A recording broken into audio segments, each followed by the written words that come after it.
Demanding, he was very difficult to play for, but trust me on one thing, there never once was a day that we didn't respect the man, and never once was a day that we didn't trust him and what he was trying to do. He orchestrated the greatest sports moment of the 20th century, and the guys behind me were so proud and honored to have been a part of him and what he was able to put together. It was a perfect environment, a perfect storm sometimes. Not only a great coach, but great players and great people that stand behind me now. So if Kelly would like to say a couple of words. No, she won't.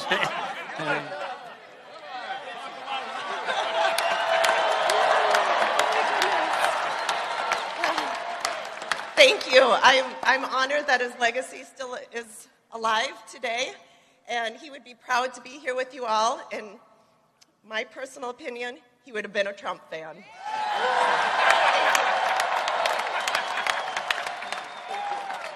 So tell me one thing. So I see those tears. That means you think you miss him and you love him, right? Was he actually a nice guy? Because he looked tough. Mike was just saying he's a fake handicap is what he is. But just tell them, am I a good athlete and am I a good golfer? Yeah, you are. Yes, sir. Yeah, you are. Yes, sir. Yeah, you are. Yes, sir. Shut up and dribble. The reason he doesn't have a job, I mean, you don't want that distraction. Shut up and dribble. Not to let a Chicago communist-raised gangster Barack Hussein Obama. Shut up and dribble. NFL owners don't want to pick him up because they don't want to get a nasty tweet from Donald Trump. Shut up and dribble. Whatever you say. At Donald Trump's rally in Las Vegas, he used the 1980 Miracle on Ice team as a political ploy, honoring 14 members to join him on stage. It was a huge upset in the sport of hockey, with the Americans defeating the Soviets. In 2020, it appears they no longer see the Russians the same way. By endorsing Donald Trump, they endorsed the team they were once put in place to defeat. And hold up, a hockey team at a political rally? I thought sports and politics were supposed to be separated, guys. 49ers quarterback knelt instead of standing during the national anthem. Like when Colin Kaepernick protested racial injustice. I think it's very disrespectful to our country.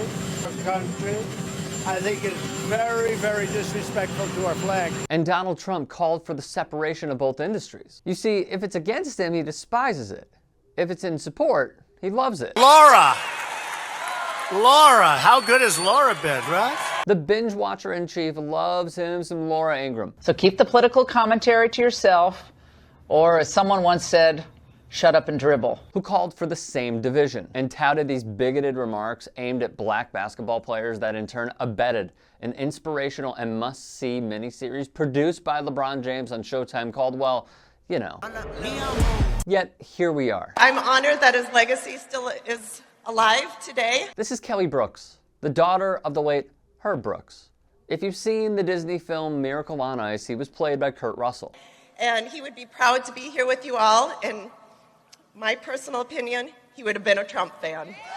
In hockey terms, this is the empty netter to seal the win for Team Trump. The 1980 Miracles Twitter account said this is not about politics or choosing sides, which is just preposterously stupid. If a member of the team went up there with a blue Bernie hat on and spewed this ridiculous sentence, do you believe it would be deemed acceptable by the MAGA crowd?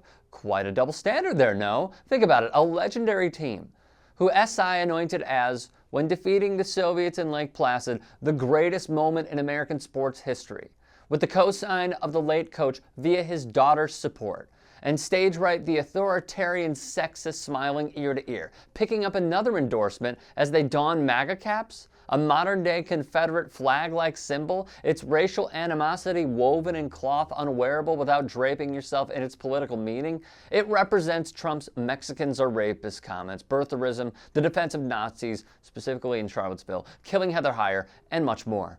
One MAGA hat-wearing supporter declared white men the most discriminated against in society. Credit where it's due, however. Kelly Brooks wasn't added to the list of women accusing Donald Trump of sexual assault, a number that we do not discuss enough, 25 in all.